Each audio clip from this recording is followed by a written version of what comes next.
So the first question for each of the candidates, when elected, what will be your top 2 priorities in your first 12 months? Mr. Day, we'll start with you. Homelessness, homelessness, homelessness has to be the very first thing that we tackle. I put forward an op-ed in the Voice of San Diego just a couple of weeks ago. It's up on my website that you can look at now that casts a short, medium, and long-term plan for what we can do on addressing this spiraling epidemic and crisis that's out on our streets. The short term, we need to get people off of stoops and off of our streets by creating safe encampment zones. We know how to do it. It's not time for a study. It's not time for a pilot project. We know how to do it because we did it during the hepatitis A crisis at 20th and B. We create safe encampment zones for hundreds of people throughout the district, throughout the city, in order to get people into a continuum of care at a far cheaper rate than within the existing shelter network. In the medium term, we need to tackle block leasing and master leasing to get people into permanent supportive housing. And then long term, we need to absolutely build deeply affordable units. Thank you. And just so you guys understand, we're going to be having the candidates answer the questions in a different order after each question. So next we're going to go to Ms. Havlik. Two of my focuses, if I were to be elected, would be... Can you hear me now? All right. I think you're good. Is it on? It is. All right, I'll speak up. I got my built-in intercom. Apologies. My first focus would be, again, the safety of our communities, the quality of our neighborhoods. We have a lack of enforcement in our communities, and I would like to see more focus be on public safety and services throughout our community, as well as to expand solar panel installation and the installation of planting of trees throughout all of our public spaces. Those are 2 initiatives that I would take advantage of in the first 12 months.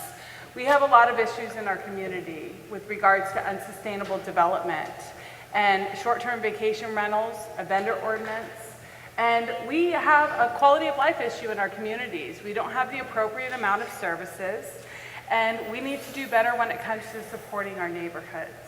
The second thing has to do with tree planting and solar panels. The city needs to do more when it comes to the environment, and I see city public service buildings as an opportunity to plant more trees and expand solar. Thank you so much. Ms. Lucas, it's your turn. Thank you. So my 2 priority issues, I think, are issues that we're all talking about. My first is enhancing public safety. Crime is spiraling out of control. And we are losing officers at a rate of 40 per month. This is unsustainable. It's putting us all in harm's way. So I will fight to make sure our officers have the tools they need, the compensation they need, and the staffing they need to be able to do their jobs in keeping us safe. My second priority is the homelessness crisis. It is getting so bad. Every day, it seems like there are more encampments popping up around the city. And we will not be able to solve this problem unless we're willing to tackle the root causes. The root causes being being drug addiction and mental illness. Thank you. And Ms. Saldaña. I'm not waiting till I'm elected. I'm an advocate and I'm an activist, and I've been working on preventing people from becoming homeless. I've advocated to have solar panels on affordable housing for older adults at the Orchards courtyard, something that they amended the 50-year leases to include. We have to keep people in their homes. We have to have stabilization. I am an advocate for giving people a few $100s a month, as Santa Monica City has done, to keep people in housing, because keeping people in housing is more effective and safer than spending a lot of money on trying to find housing for people who have lost their homes. So stabilizing housing and saving lives. It's gotten that bad. It really has. My mother tripped and fell on a sidewalk around the corner from City Hall and died a few months later from her injuries. Today I had lunch with one of your neighbors in Point Loma who tripped and fell in an unlit sidewalk near Petco Park, and I advocated for her to get that repaired. And she fell again in Pacific Beach a few months later, but 10 years later she's still with us. I want to advocate for safe sidewalks to save lives and prevent homelessness. The next question is going to be coming from Andrew Bowen. Check, check. Is the mic on? Okay, good. 2021 saw a really alarming rise in traffic deaths in San Diego, and it's often pedestrians and cyclists who are most likely to die in a collision. Last night, the city staff presented a plan to the Claremont Community Planning Group that would remove about 240 parking spaces on Claremont Mesa Boulevard to create protected bike lanes. What do you think of that idea specifically and the general concept of taking some space away from cars to create safer environments for pedestrians and cyclists? And I believe Mandy will take the first one. In my experience as the chair of the Traffic and Transportation Subcommittee for the Peninsula Planning Board, my mic I don't believe is on, but my experience has been that the city has a backlog in traffic safety mitigations that are funded and approved, and it takes over 4 years for very cost-effective mitigations to be installed. And just as Lori stated, the walkability of our communities and the cyclability of our communities is not efficient. We currently have a cycling network that does not connect and make it connect throughout our entire city to promote the people getting in bike lanes. But I think that if you're going to remove parking, you need to have balance when it comes to accommodating cyclists. I do believe, yes, we need to expand and make it more efficient, but currently we do live in a society of people who are using cars. And so we need to balance those needs of the community. And also, I think it's very apparent that you need to be mindful that not everyone can utilize cycling lanes and get out on bikes due to disability. We have an older population, as well as caretakers and mothers. It may not work for their lifestyle. Linda. Thank you. So we live in a place with perfect climate for outdoor activity. And as I've walked our neighborhoods, I've learned that we have many cyclists, many avid cyclists, who can't cycle anymore, who won't cycle anymore because it's dangerous. And so I think that we have, our current system is ill-planned. Right? These bike lanes start and they end abruptly. They cut into a normal vehicular lane. So we need better attention to the design of the bike lanes. Do I think they should be taking parking spots away? I don't. We already have a parking problem, right? We've got, you know, I live over in the Cliffs area of Point Loma, and even there, I mean, you can't get parking on my block. Right? So at creating bicycle lanes at the expense of parking, I don't think is the right path. Lori. Well, first, let's give the city credit for going to the community group before they did what they did in Mira Mesa, and they just put in the lines. So let's give them credit for going to the planning group first. I live a few blocks from there. I ride my bike often in that area. I don't ride on Claremont Mesa, and it's not because the parking and the door openings make it dangerous, but the cars are going really fast, and the road is in horrible condition. So if they're not going to take care of the road condition and slow the traffic with some calming, in addition to just putting in lines don't save lives. That car's going to hit me just as hard if there's a painted line on the asphalt. So I take my street where I live, Conrad, which is parallel. I ride on that, and I think we need to keep people off those main streets. And I think most cyclists do that on the natural, because we know when we're on busy streets, and whether there's parking there or not, if we don't have safe, secure, just like on Pershing where someone died and they immediately went to work to put up a safer bike route, if we don't have safety, then I'm not going to ride that anyway, even if those cars are removed and there's a white line painted on the road. Joel. We need grade-separated bike infrastructure, especially for routes where kids are going to school. We need to make sure that we have community feedback. And at the site that we're talking about, the community's feedback has been really clear. Just 6 months ago, someone died at the corner by being hit from going into a protected bike lane into oncoming traffic because it was a sharrow, right? And the car didn't move out of the way. Someone died at this intersection that we're talking about at Genesee and Claremont Mesa Boulevard.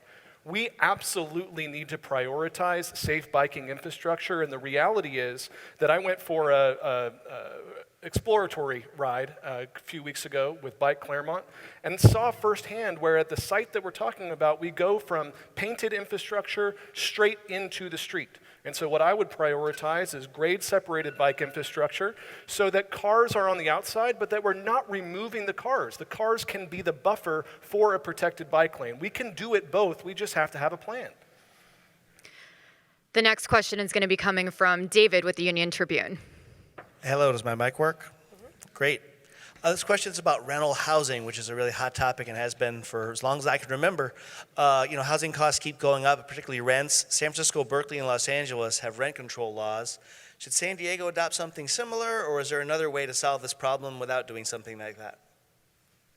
The first person to speak should be Linda. Thank you. So we have an affordable housing crisis. And I think that in order to gain control, I'm not sure that I support rent control per se. I think we can use incentives to help curtail the rising cost of rent. We can incentivize landlords.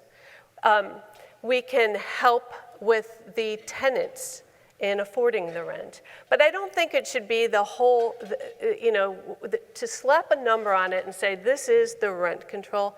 I don't think that's the answer. Next is Lori.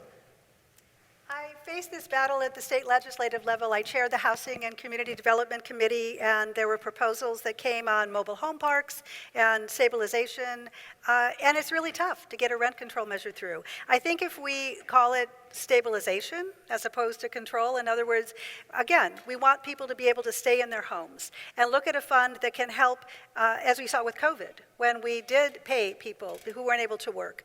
I think it's a good investment because otherwise we are paying literally millions and millions of dollars for people who lose their housing. And not only the people who lose their housing, but we wind up paying higher health care costs for people who aren't taking their medication because they can't afford it. They cut back on their medications. There is so much benefit for investing in keeping people in their rent and with rental stability. So I would approach it from that perspective as opposed to rent control. I know from my battles at the state level, it's really hard to get rent control through, but stabilization, especially for communities most at risk, older adults, people with disabilities, that's a much easier fight to win. You're up now, Joel. I support some of the rent stabilization that is in this budget cycle coming before the city council. But there are three other things that I would do in addition to the stabilization package, which has been offered by the city already. Number one, we need to fix DSD. How many of you have gone through the permitting process to try to renovate your house? More than 18 months is the average, whereas you look at somewhere like Phoenix, it's less than 40 days to get a permit to retrofit your home. I think that we need objective design standards. We need more personnel so that we're not going through 18 different cycles of review with DSD. We could fix DSD as your city council members. Number two, we need to end speculation in our communities, and that means a vacancy tax for all of the units downtown that aren't online that need to be returned out onto the market. We need to cap short-term vacation rentals at 1% for every community planning area, not dumping it in this community. And we need ADUs that have owner occupancy, not developers coming in and churning out people over and over again. That's how we're going to stabilize housing costs once and for all. Mandy? Living in the most expensive city in the state of California, we need to do more when it comes to affordability of rents. I do look at expanding the San Diego Housing Commission Section 8 vouchers to address rental concerns, as well as looking at rent control and stabilization. We need to incentivize landlords to want to participate in these programs because what we see right now is our incumbent, she legitimized short-term vacation rentals, and that's another thing I'd change is sensible regulations because that industry is being put on the backs of people trying to find long-term housing. We just saw in the paper today, our rents are increasing. San Diego is the third highest, the third city with regards to corporate investments. Our neighborhood should be for community members, not for people trying to make a quick buck and to extract the wealth out of our communities. And so we need to do more when it goes to providing affordable housing throughout our communities. Thank you. The next question is from Andrea with the Voice of San Diego. Testing, is this working? Yep. Okay, good. So 2020, we not only had to learn how to hunker down in our bedrooms and use this really annoying thing called Zoom that we can't seem to get rid of, but we also saw great calls for social justice all across the country, and San Diego is not immune to this. Hundreds of people called city council meetings, which I'm sure hundreds of them had never called them, and we're asking the city council to redistribute funds and invest in communities. Mayor Todd Gloria just proposed funding police department. Of course, there's been calls and concerns about public safety and the recent rise in violence. What do you think your approach will be to balancing the needs of public safety, but also addressing social justice? This question is for Lori first. As I answered in the Union Tribune article, I want to maintain the police budget. I know that it has been proposed to be raised. I would like to see an analysis of where are they spending the most money and what are the outcomes of the money that's being spent. We shouldn't count on them to be social workers. I had a situation with harassment at my home. I had to get a restraining order. I found myself educating these young officers about my rights and how they could respond and help others. And I realized when I retired from teaching, I didn't realize I would be helping teach the officers. After one left, a few minutes later, I heard a knock on the door. He came back. He said, "Could you give me that handout you showed me?" to share with my partner. And I said, wait, let me print another one to give to your commander. And it was about house sharing, which was a huge issue during COVID. When a lot of people hunkered down together, we saw a skyrocket in domestic violence and other problems, and I was giving them some solutions and some ideas on what they could do. We need better training for those officers. It's not about the money, it's about training and retention and getting the best value for the officers that we already have. So that's what I would do. Joel? It's also about common sense reforms. I mean, you can't tell me with a serious face that the oversight is appropriate right now, that there are bad apples that are rotting the entire community's trust, and that we absolutely need some common sense reforms to make sure that the good officers stay here. First of all, we need to allow them to enforce the laws on the books, vehicle habitation ordinance for one. We need to make sure that people that are part of the police force feel like they are vested members of our community and not outcasts. And that means common sense reforms, which I'm proud to have led at the city of San Diego, leading the 8 Can't Wait campaign, which did things like ban the chokehold and increase police oversight. We also need upstream investment because our police should not be babysitting people that are dealing with noise complaints or quality of life issues. Instead, we need park rangers in every park. We need social workers. We need community health teams within our fire department, and we need to pay every single one of them the earnings that they should be making, not the least in the entire state. I'd like to request a rebuttal. Sure, Ms. Saldaña, we'll get 30 seconds. There's a reason Darwin Fishman, who led on the chokehold efforts, is supporting my campaign. He understands, as a professor, he was a lecturer at San Diego State, he's a doctor of sociology, that there's a lot of work to be done on the chokehold, and you, however, did nothing to do that, nor did the incumbent who's not here tonight. No changes were made while you were working with Kevin Faulkner, and he is not supporting your campaign because you were ineffective and you didn't get anything done to stop the chokehold. What stopped the chokehold was, sadly, deaths. And what I've done is call for audits of county jails, that Dr. Akilah Weber is now authoring a bill to look at preventing deaths in custody, saving lives in custody. You have been very ineffective on police reform when you worked for Kevin Faulkner, and that is why I'm supported by criminal reform activists in this campaign. Joel, we'll give you 30 seconds to respond, and then we're going to move on. Unsurprisingly, Lori's not telling the truth. The reality is that I wrote the policies that are now part of the police training manual that ban the chokehold, that required officer de-escalation, that required officers to report on one another when they did not follow those new regulations. I wrote that, and in fact, there's multiple different accounts of people that were in that room, including Francine Maxwell, the head of the NAACP, who can vouch for that. Darwin was in a meet and greet for me last week in Point Loma supporting my campaign. What are you talking about? He walked precincts with me. Andrea, would you like So to call on the maybe next candidate? Nonsense. Yeah, the next person is Mandy. Thank you. We need to set up our public service officers for success. Currently, their hands are tied when it comes to enforcing certain laws on the books, and we all need to feel safe when it comes to living in our communities. I'd like to set up our public service officers for success by diverting the funding and the enforcement of mental health services or the provision of homeless services to be addressed by those agencies. You know, time and time again, we're seeing that they're overstaffed, they're underpaid, and they're overworked because we don't pay competitive wages. And so right now, the system that we have is with police. And we do need to make sure that there's more transparency and that we're equitably enforcing our communities so that we're all safe. But right now, what we have is our city does not support them in ways to set them up for success because they're understaffed.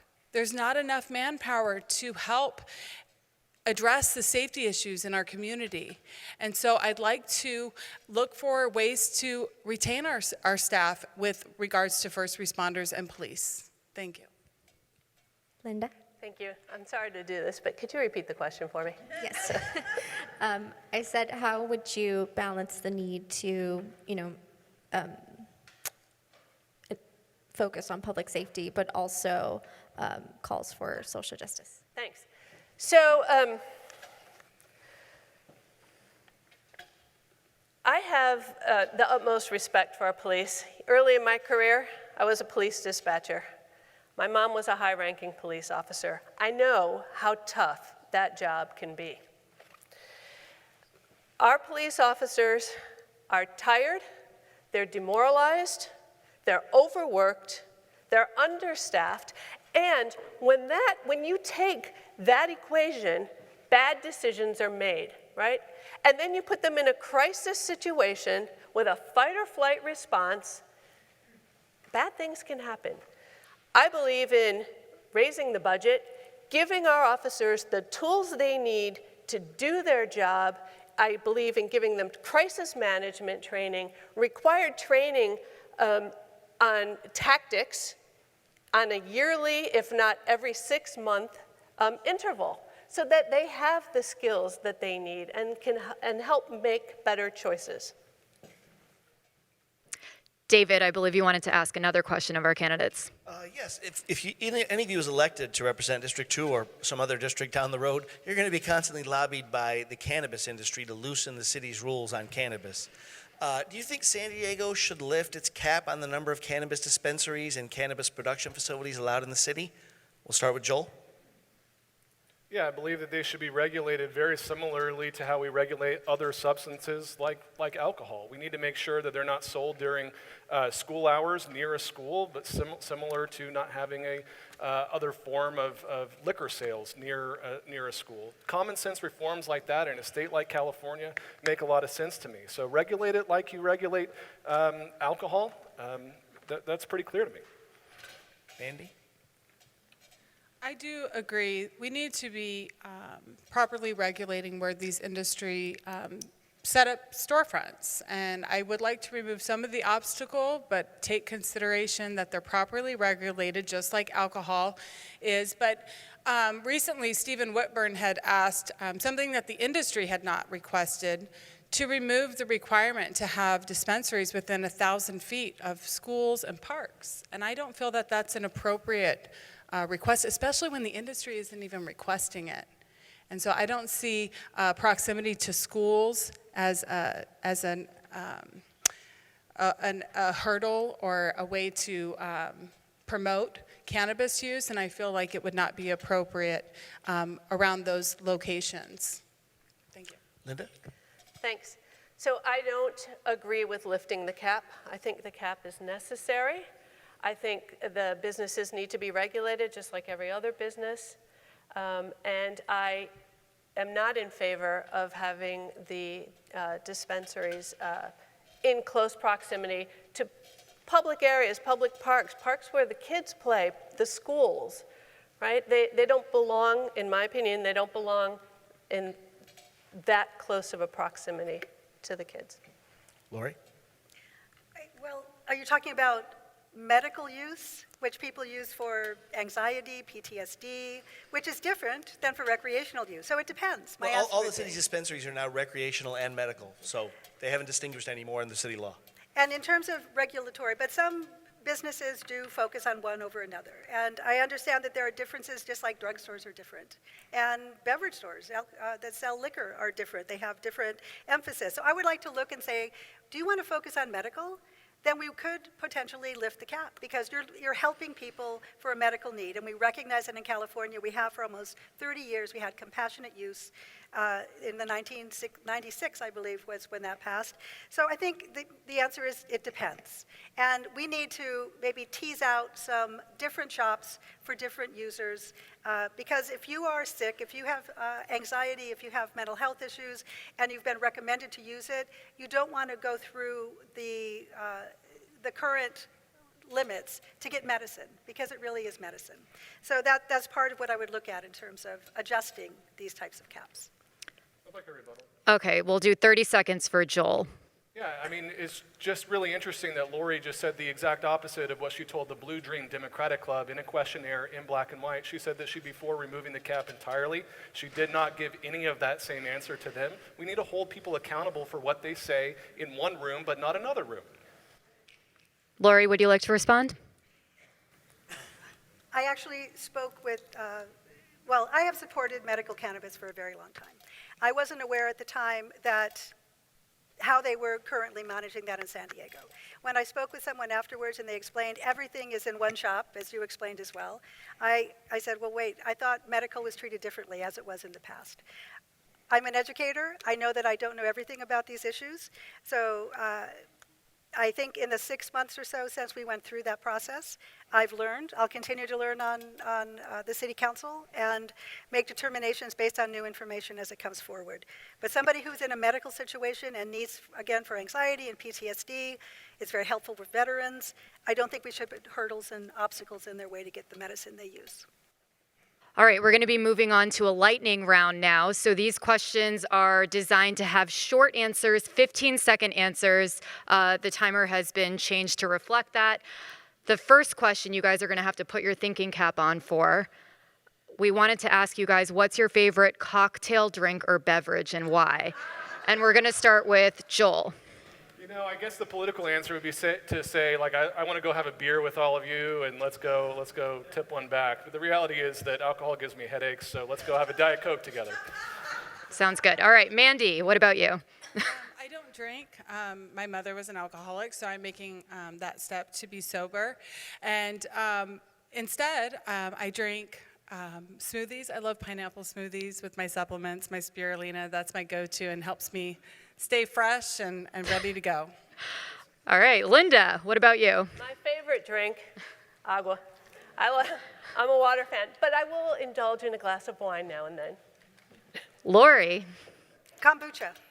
I'm a kombucha fan. I didn't think I would be, and suddenly this year with all the walking we're doing door to door, I've developed an appreciation for it, and it's often sold in places where they're selling craft beers. I'm a partner in a local craft beer business, and I don't want to be talking at the door when I've had a beer, so I've been drinking kombucha instead. There might be a little bit of fermentation. All right, the next one. Name the accomplishment or achievement you are proudest of in your career or life. And we're going to start with Mandy. I'd say my children. You know, I came from a very dysfunctional childhood, and it is such a privilege to live in this community. I'm not from around here, and so to have ended up, after being a military spouse for 15, plus years, it's nice to put roots down in San Diego. All right, Linda. Thanks. So I'll focus on my career. In the midst of a pandemic, I'm a dentist. I planned and opened a dental fit testing business to allow and to help dentists in our community treat their patients. Lori. Renovating computer labs at one of our older community colleges that was at the Educational Cultural Complex.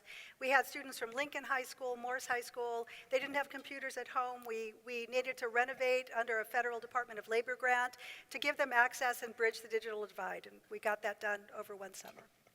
And Joel. I was asked to lead the city's COVID response in early 2020, working with both Republicans and Democrats with common sense regulations and programs to keep San Diegans safe, to keep San Diegans in their homes. I'm proud to be the San Diego's COVID czar, working with Republicans and Democrats, and then come home every night to my 7-year-old and my 3-year-old coaching T-ball. I echo what Mandy said. The most important thing is to keep our family safe, and I'm proud to have done that. What city council committee doesn't currently exist that you would like to see created? We're going to start with Linda. Oh my goodness. I think I would say a community outreach committee, one that helps drive the communication between your voice and City Hall. Lori. Standing or special committee? Either one. Okay. We have a shelter crisis, and we need a committee to make sure that we have adequate shelters, that people are treated with respect and courtesy, and that really does take a lot of planning and a lot of input from people who are either previously unsheltered or currently unsheltered, so we need a shelter committee. Joel. We should make the homeless committee permanent, not an ad hoc committee. I'd like to lead that for our city because I have a homeless plan with short, medium, and long-term solutions. It's time for our city council to behave less like a board of directors for the bureaucracy, an actual policy-making body, and that's one of the ways we're going to do it. Mandy. I'd like to establish a customer service and quality control department. As Joel stated earlier, there's a lot of departments in our city that don't run efficiently and are outdated with some of the processes with serving our communities. And I think we could establish a committee to help our city work more efficiently and serve the community better. All right, we're moving on to the next round now, and we're going to have each journalist, each media panelist, ask a question to a specific candidate, and this time they're going to be given 90 seconds for their answers. And we're going to start with Andrew, who's going to ask a question for Joel Day. Joel, Mayor Todd Gloria has declared his intent to use SB 10 in San Diego. This is a new law that allows cities to streamline the approval of apartment buildings if they have 10 units or fewer, and if they're near jobs or public transit. Do you agree that San Diego should make use of this law, and if so, where? And I'll ask you to be as specific as possible in District 2. So I believe that SB 10 is one of these overreach laws that I'm really concerned about because not every community is the right place for this. And I especially appreciate the opportunity to talk where in District 2 we need to densify, because gentle density is a really critical component of building our city in a better way that reduces costs and that makes sure that we're passing something on that's affordable for kids like mine. But adding 10 units to the end of the point over here, for example, is just straight climate denial. If we don't have a spine of MTS going down Rosecrans, which we're not going to have, why would we be building in flood zones? Why would we be building in places where people are just bringing their cars? So the very first thing that I would say is my standard will be that it has to be near an MTS line. It has to be near the trolley, and that in order to densify around the trolley, we should implement SB 10 within a half mile of the trolley so that people can really utilize that. But building in coastal areas, building throughout Point Loma, I think is really a recipe for more traffic and climate denial on its face. And so you need somebody who's not just going to say no all the time, but is going to be able to work with the other 8 council members and the mayor in order to best represent you, in order to say, well, here's how my neighbors in Point Loma are dealing with traffic. Here's the type of building that we need near the Old Town Transit Center or near Navwar, and to be your voice is exactly what I'd like to do on SB 10 in particular. So I'm hearing near the trolley but not the bus stops? Yeah, I think that we need to really prioritize the trolley.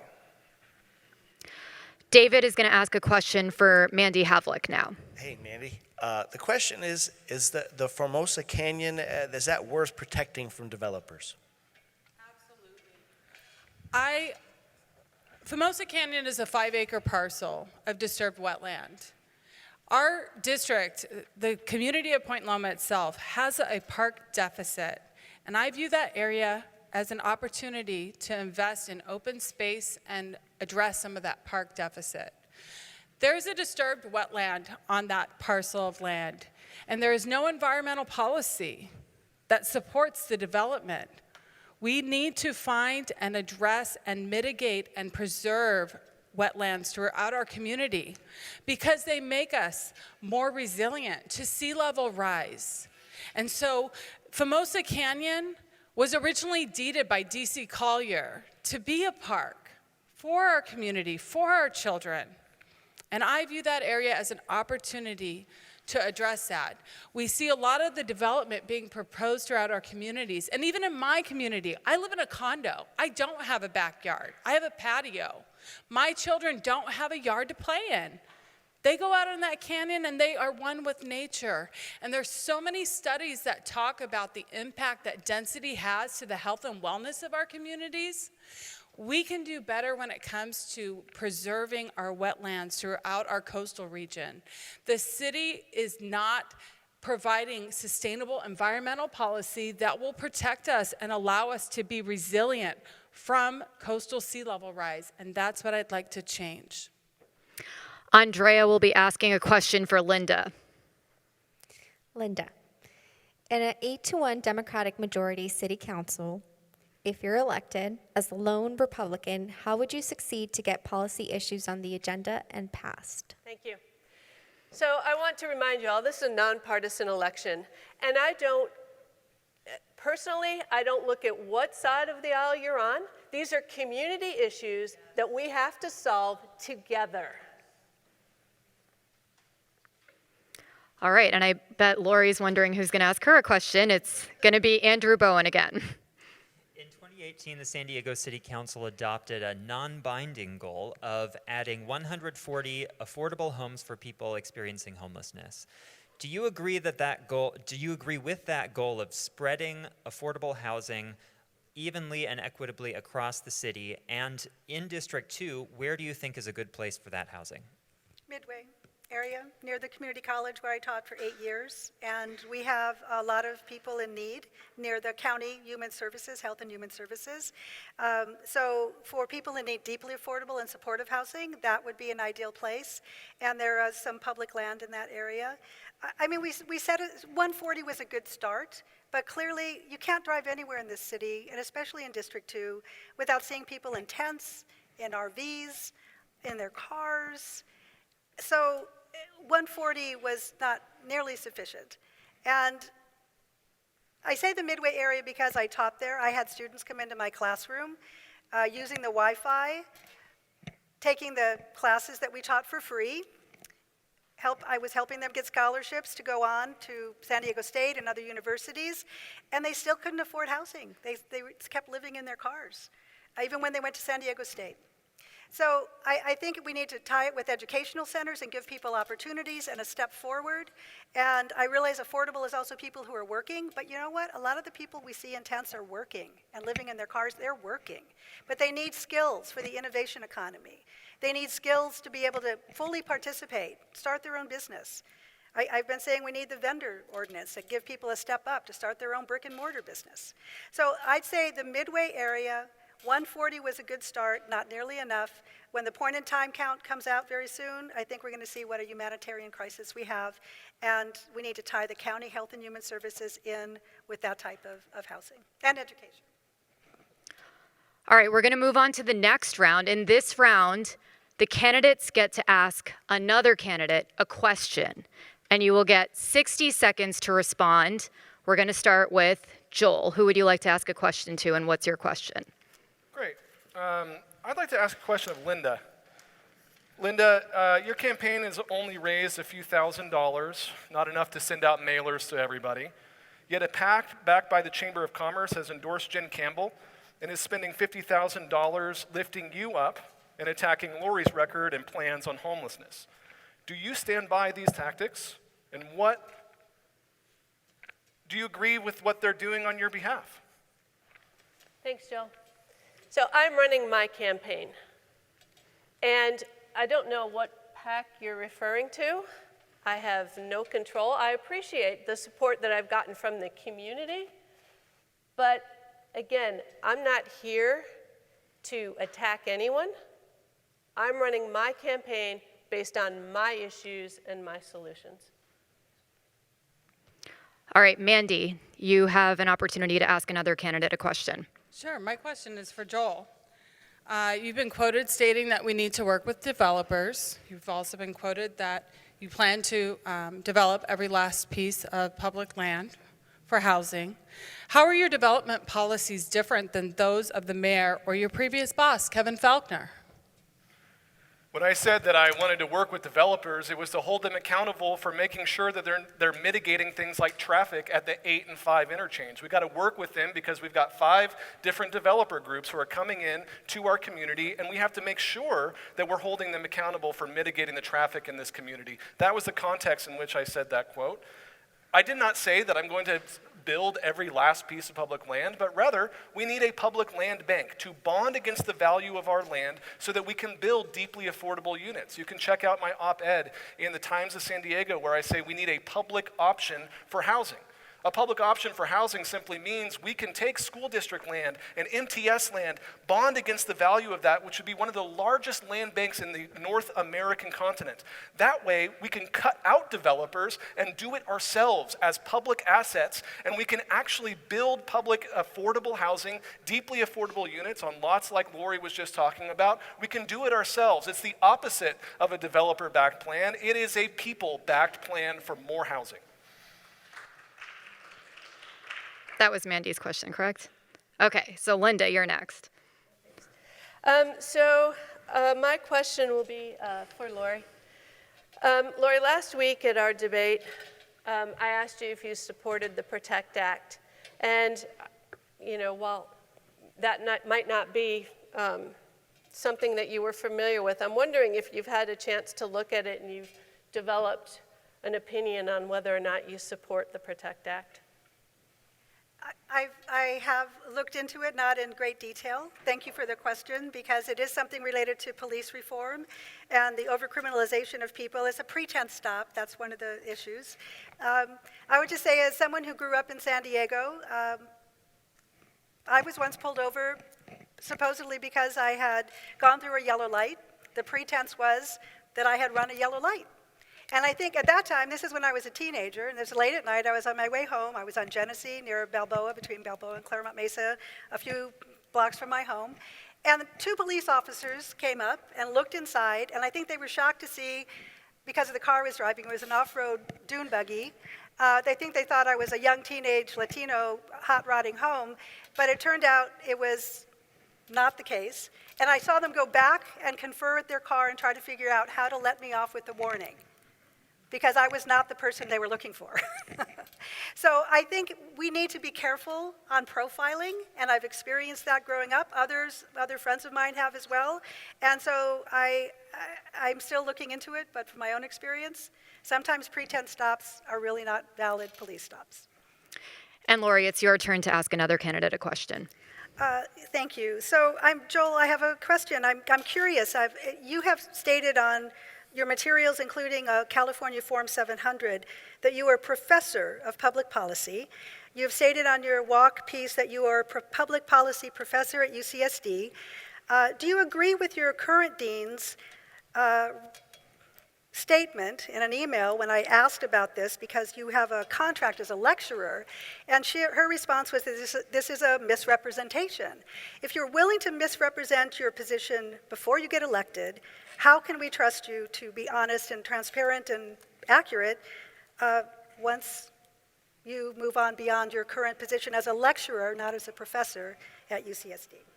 This is the essence of a distinction without a difference. My vocation is that of a college professor. I've taught at the University of Massachusetts as an assistant professor, USD as a visiting professor, and my rank at UCSD is that of lecturer. You may not know this, but 60% of the professors at UCSD have the rank of lecturer, and because it is a distinction without a difference, the evidence of that shows that students call me professor, and they call all lecturers professor. Administration including my dean, calls all faculty professors.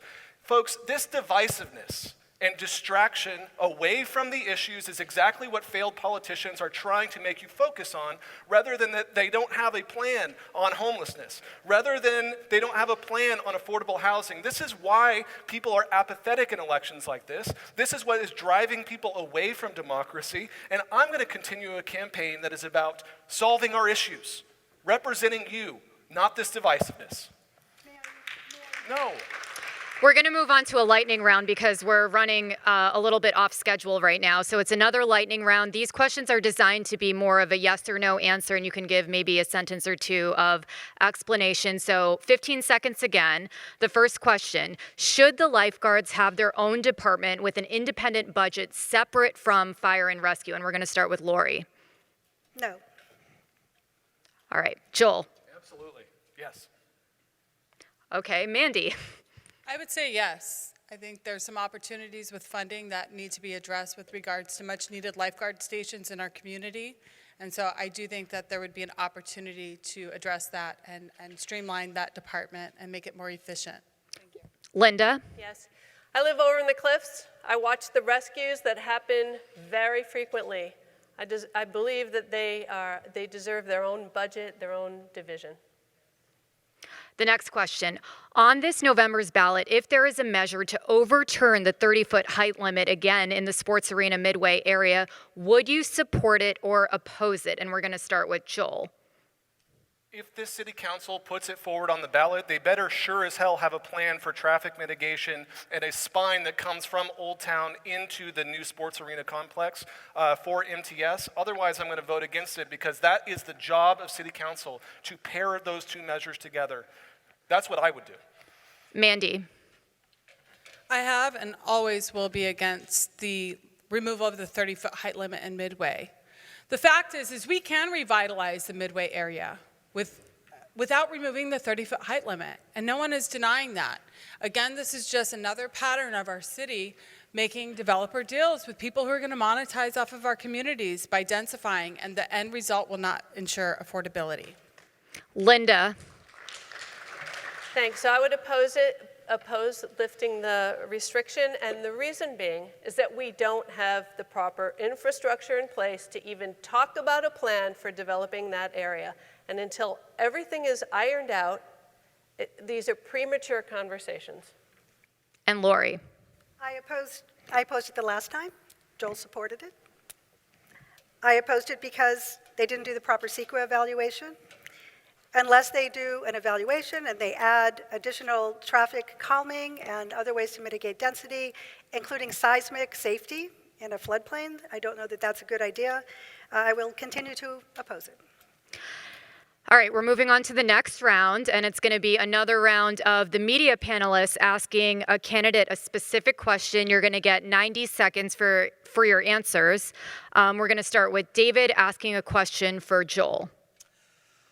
Joel, you sort of touted that you would know the levers of City Hall better than anyone else. You'd hit the ground running. So specifically, how would you reform San Diego Development Services to make it easier for applicants to navigate and produce better results?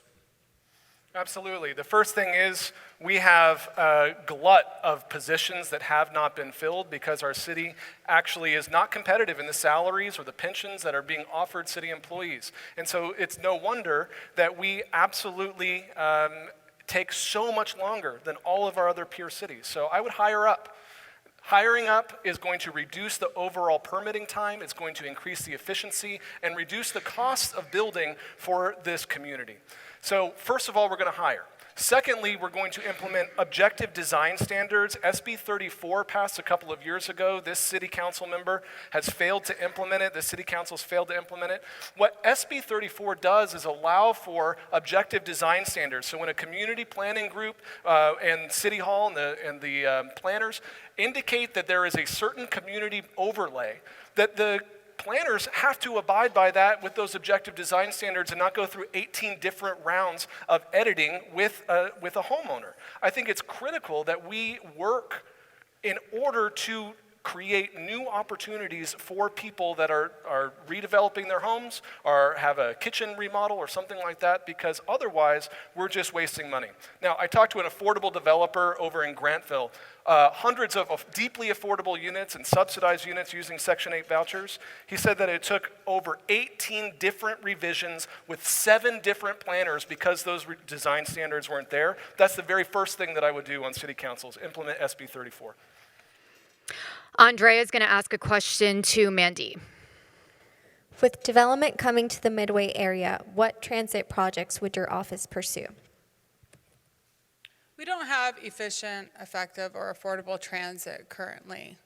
I would like to see investments into that to incentivize people to get out of their cars. As we all know, we cannot bike everywhere or walk just due to disability or being an aging community.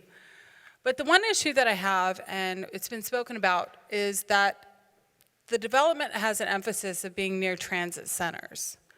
What is the city doing to ensure that those who do purchase housing or live in those areas are going to utilize that public transit?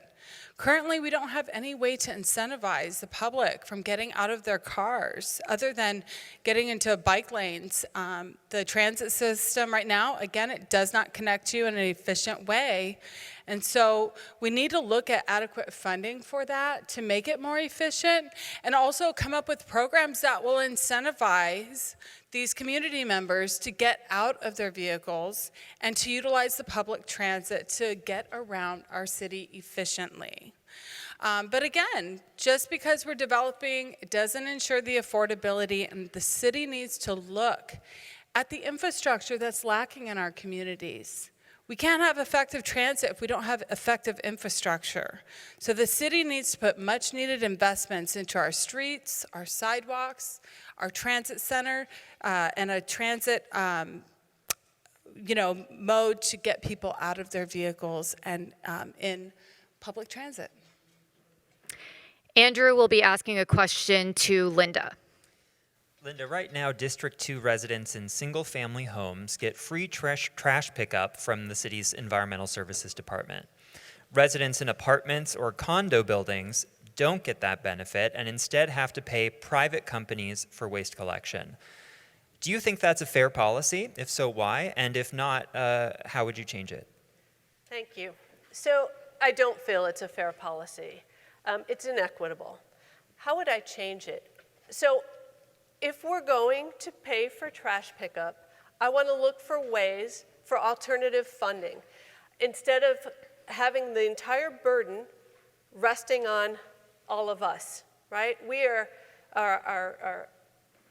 experiencing rising inflation, gas taxes, food, our food costs are going up. So to bear that burden is another stressor.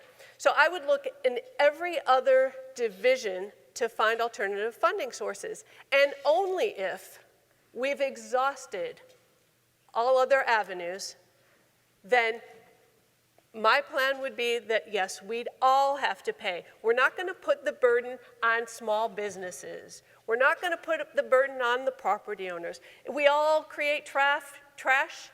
If we have to raise taxes, we'll all have to pay for it, but only if we can't find an alternative funding source.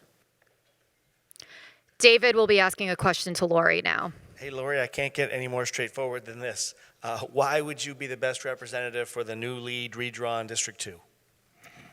Well, I've represented the people in this community for 6 years in the legislature, helped keep a military preschool, helped get it reopened when they changed the base housing allowance calculations and they stopped families from having free preschool at Liberty Station because of a bookkeeping error. We changed Department of Education regulations to get those kids back in preschool, and that meant for moms with young kids, they got their days back. And I worked on safety issues. I continue to work on gun safety issues. That's a concern. I have the most experience, 6 years in the legislature, not just as an assembly member. I didn't just get sworn in once. I was sworn in as a state constitutional officer. I was a speaker pro tem. And I worked with national leaders, worked on alternative energy. San Diego is a world-class city.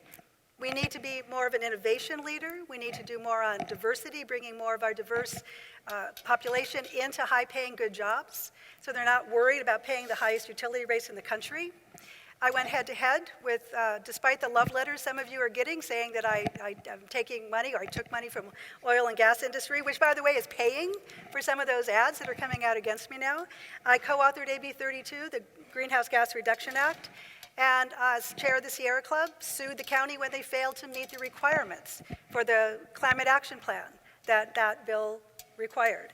So there's no one on the stage who's held elected office, who's represented this district, and has the experience working on issues not just at the local level, but at the global level, and I'm happy to bring that experience to San Diego.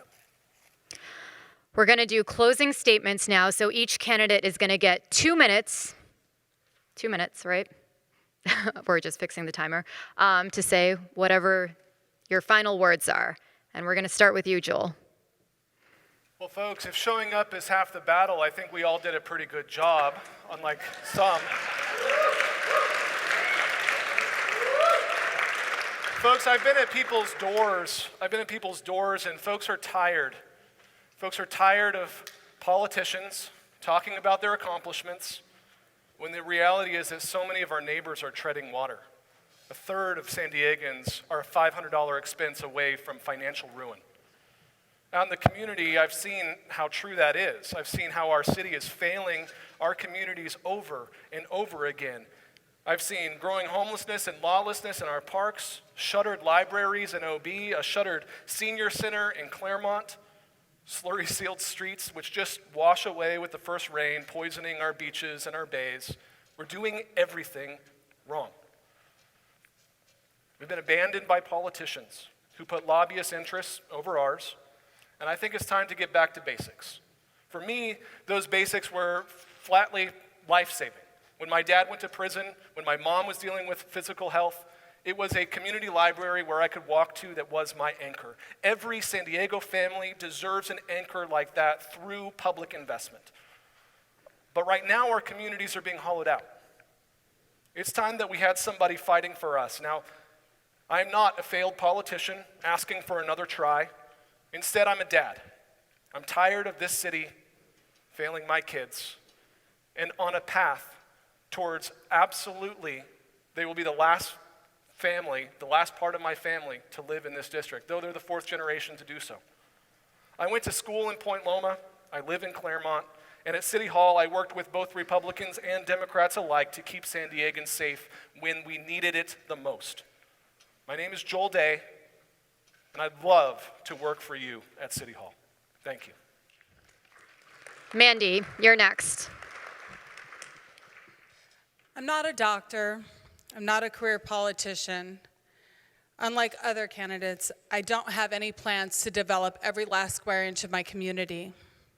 I'm a mom, a military spouse, and a community leader. And I know what it means to serve and sacrifice.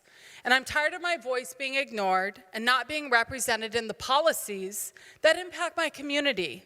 Our district is in need of a voice, and if elected, I won't be missing in action. We need a fresh new perspective for D2. I'm running because I want to protect our communities and the quality of life of our neighborhoods. Instead of continuing to commercialize public lands and densifying the coast, we need to turn direction and seek to expand investments into infrastructure and the current needs of our community. I am uniquely suited to partner with the community, planning groups, and non-governmental organizations to solve our most pressing issues in an open and honest way that includes community. I will bring much-needed common sense back to City Hall. The community is not getting the respect it deserves, and the lack of transparency and values in our current leadership is appalling. We need to do more to gain consensus from the community rather than from those who donate to our campaigns. We need to have policy brought forth by community members, not from corporations or lobbyists. We need sustainable development and environmental policies. I have long been delivering actions throughout my community, and I have a track record to prove it. Not because my job title demands I do so, not because I have a prestigious degree or it's the next check in the box for my political career. I'm a community volunteer who stepped up because I believe in what's right, and I believe in advocating for the community, and we don't have that. I intend to bring community back to City Hall with more transparent governance and responsive leadership. Come join me. Lori, you're up next. I'm a lifetime San Diegan. I grew up in a military family. My mom is interred at Rosecrans. I'd really like to stay close to her, even though my sisters all moved out of state. I'm the last one in my family who's able to be here for various reasons. I spent 20 years as an educator, actually closer to 40 years, but a lot of that was part-time. I spent 6 years in the legislature. And I've spent a lifetime advocating for San Diego to make it better, because I grew up in a family that believed in service. When I was in elementary school, we went and protested the alignment of Route 52. It was going to take out those beautiful sycamores in San Clemente Canyon on the north edge of this newly drawn district. And my family joined with others to protest and keep those sycamores in place and have Caltrans terrace the slope to the north to University City and protect a really beautiful riparian zone. So I mentioned I'm already working for you. I don't consider myself a failure in any sense of the word. I've had an incredibly wonderful life in a beautiful city. I don't blame anyone for wanting to represent people who live here. And I was honored to do that for 6 years. And I would have continued, except term limits got in the way.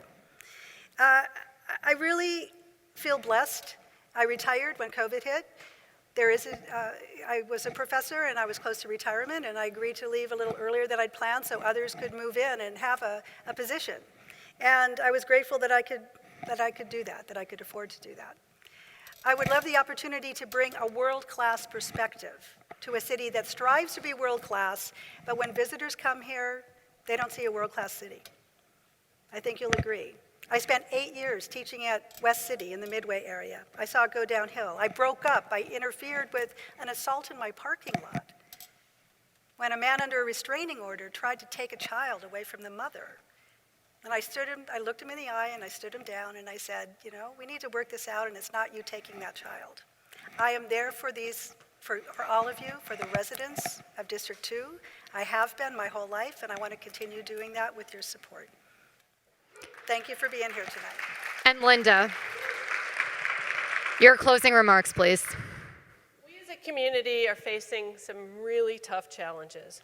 I entered this race because I was sad, disappointed, and really frustrated, and actually pretty angry about the decline of our communities.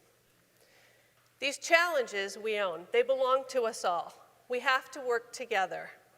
We're neighbors, and I believe we have a common goal of restoring and enhancing our quality of life. It's time to roll up the sleeves. We have to get busy. We have to get to work. We must work to get the homeless population off of the streets, out of the canyons and parks, and get them into comprehensive treatment centers that address the root causes. This is essential for their benefit and very much a benefit to our community. We can and we will get a handle on this. We have a responsibility to support our law enforcement agency in keeping us safe. These officers are members of our community. They put their lives on the line every single day for us, and we depend on them. Recruitment and retention of our officers has to be a priority.